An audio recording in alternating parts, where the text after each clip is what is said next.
Hi there everybody, this is Wendy Commons, I'm your instructor, and I wanted to try to give you just a really quick tour of Blackboard. I actually tried to do this tutorial several times yesterday, and I'm having some issues with Cam Studio not wanting to save my videos, I think because the files are too big.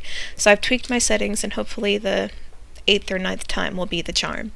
So I wanted to show you first off that there is kind of a back way to log into Blackboard. So if Cougar Web is down or it's running really slow, you have another option. You can log into elearning.collin.edu, and you should be able to get in with your Cougar Web login. If that's not right, just let me know, but that's what I've been told. So my stuff may look a little bit different from yours because I'm a teacher, and I think it's important too that you guys know that teachers don't get student demo accounts in Blackboard, so we have no way of knowing what it looks like for you unless we get a student to log in for us and we can look over their shoulder. So if something's not working or something doesn't look right, please let me know. You're not going to hurt my feelings. There have been times in the past where I've set things up a certain way and assumed that it was working just fine, and then students finally kind of hesitantly would tell me, no, it's not really working the way that you think it is. So if you run into problems like that, please feel free to let me know. So once you log into the course, I have this welcome page set up. The home page that you'll see on a lot of Blackboard sites, I can't get it to work, and again, because I don't have a demo account to kind of test it out and use trial and error to figure out what I'm doing wrong. For now, I've just sort of done away with that. So if it looks a little different from other Blackboard shells, that would be why. So on the welcome page, I just have this kind of general introduction to the course, and hopefully you've looked over this. And also down here you've got your technical support information. The course information is where you'll find your course syllabus, your lab assignment handout, and again that technical support information. I also have in here a list of the My Comp Lab assignments. I will probably do a separate tutorial for My Comp Lab, just to hopefully avoid having Cam Studio delete my file when I'm done with this one. But in case your course calendar, your student calendar isn't working in My Comp Lab, I do have a list of all of the assignments that you'll need to complete throughout the semester listed by due date here. Now once we get things going, you'll actually be using this content folder the most probably. This is your weekly assignments.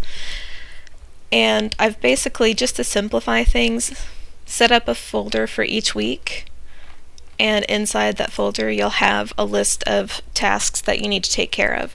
So for this week I've got a link to the course syllabus and the lab assignments, a link to My Comp Lab so that you can go ahead and start looking around in there, and a link to the discussion forum for the week.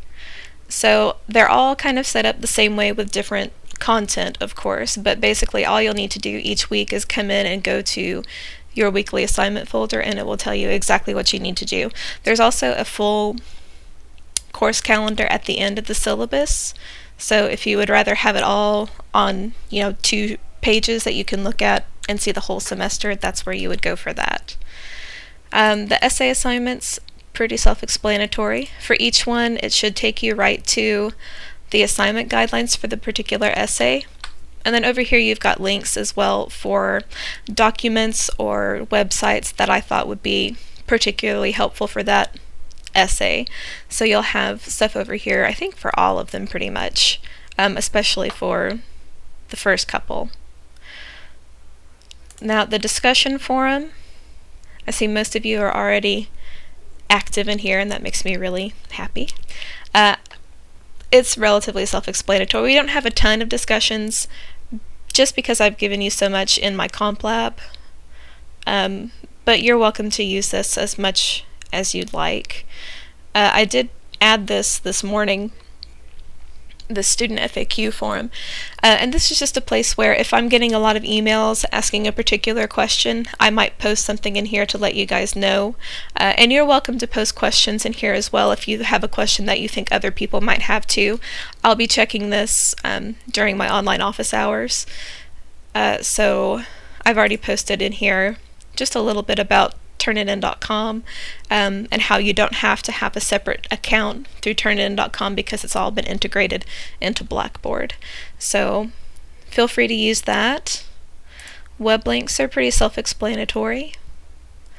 Some links to my comp lab. And these first two are going to be really helpful for you, I think, if you're kind of new, relatively new to MLA, or if you prefer to maybe not use the handbook for everything. It can be a little bit quicker, I think, than the handbook, but it's sort of a matter of personal preference. This is a citation generator. This is the most reliable one that I've come across. I've had students use a lot of different ones over the years, and this one it's pretty accurate. I don't have a problem with you using a citation generator, but if you're going to use a citation generator, then it's a good idea to double check your works cited entries once you're finished with something like this Diana Hacker website or with the handbook.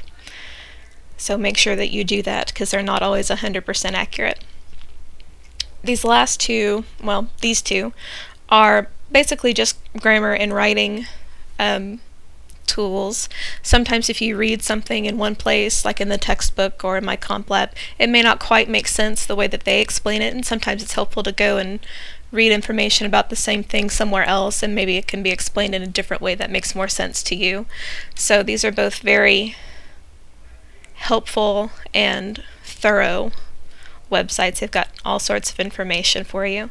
And the eCollin website is where you can find some information about technical support, some FAQs and things like that. If you're new to the online environment, it might be a good place to sort of keep in mind in case you run into problems. I'm